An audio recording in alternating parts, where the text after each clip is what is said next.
Hey, hope you're doing well. Thanks for joining me today. Let's talk about assertiveness in remote meetings, making sure that you're assertive and confident as you lead your remote meetings over video or conference call.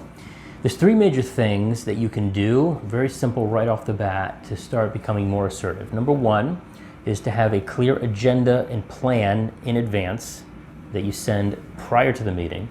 Number two, start off strong and confidently in the meeting. And number three, empower others in a structured way. Number one, agenda. The problem is that most people don't have an agenda. Most meeting facilitators, they don't have a clear structure, a clear plan of what they're going to say, how they're going to say it, and how long everything's going to take. As a result, the team members kind of have carte blanche. As soon as there's a lull in the conversation, they're going to jump in and try to advocate whatever issue they think is important, whatever they're trying to demonstrate to their boss in terms of their own assertiveness. And it just overall leads to a lack of productivity. When you have a clear agenda and a clear plan, even for a 30-minute meeting, even for something short and sweet, even for something that's not like the most important meeting or workshop or summit ever, it's still really valuable to actually get some specific action items out of it if you have a clear organization, clear structure. So this is something that you need to plan in advance, send it to everybody in advance. It's not that complicated, it's not rocket science. It takes a little bit of time, not a lot of time, but it makes a big difference, and it conveys professionalism, confidence, it conveys assertiveness, it communicates to everybody that you're in control and you have a plan. It makes a big difference. Number two, starting off the meeting strong, with a strong voice, strong tonality. I'll demonstrate. You can start off your meeting like this. Hey, is everybody here? Okay, great.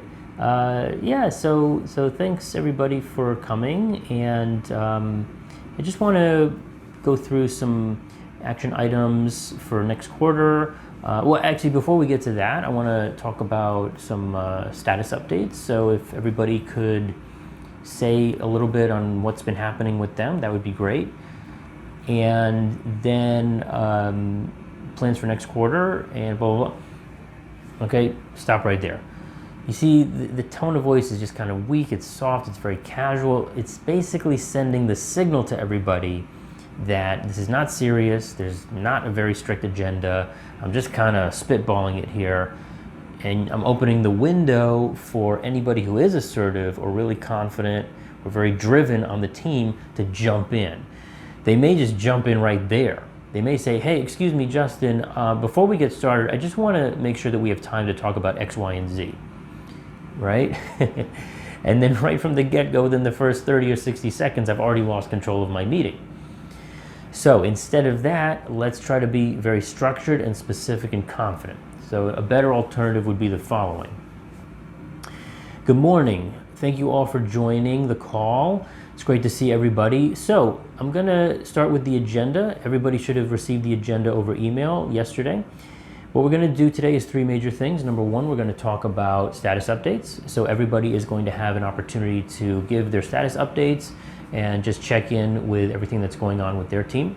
Number two, we're going to talk about our plans for next quarter. And number three, we're going to have some time at the end for general discussion, conversation, any new challenges that are coming up, and things that we should be aware of. Okay, so with that said, let's get started. Boom. Right there within that first 20 or 30 seconds, I've already established that I'm confident, I have a plan, I know what I'm doing, I'm assertive, I'm remaining in control. Makes a huge difference, right? So starting off with a strong tone, strong, confident demeanor is very important. I am much, much less likely to get interrupted. I'm much less likely to get any kind of pushback from people during the course of the meeting when I start off strong. See, in general, and think about yourself in this respect, people want strong leaders, right? They want direction, they want guidance. They don't just want some wishy-washy, casual, sloppy kind of thing. They want structure and they want a clear plan. So if you're the meeting facilitator or if you're in the leadership or managerial position, it's extremely important that you establish that right from the get-go. And then third and finally is to empower others to contribute. Now, it may seem a little counterintuitive because we're trying to build our own assertiveness. Why would we want to empower others, right? But actually empowering others actually contributes to our assertiveness if we do it in a structured and planned way.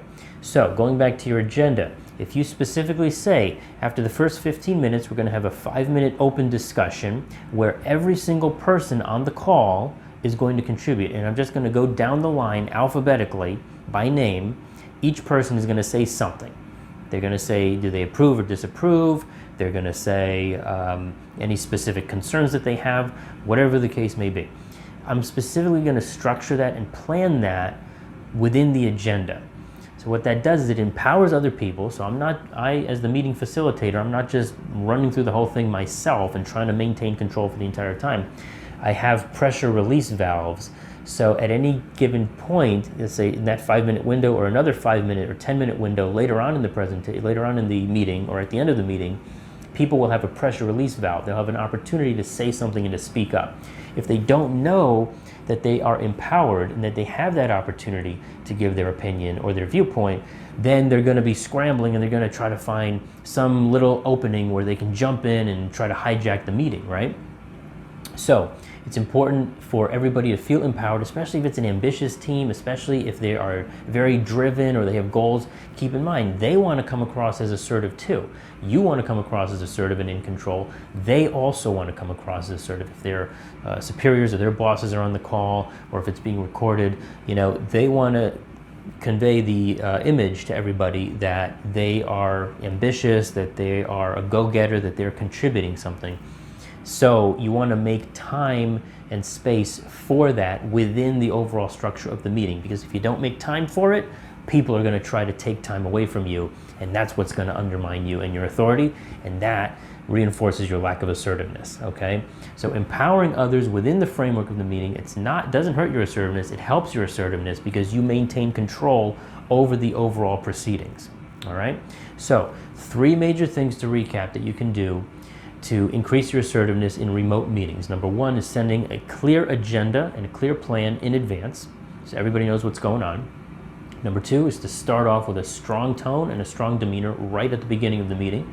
And number 3 is to empower others so that they can contribute while still maintaining a clear structure and overall framework with this agenda for this particular meeting. All right? Hope that helps. Thanks for watching, and I'll see you next time.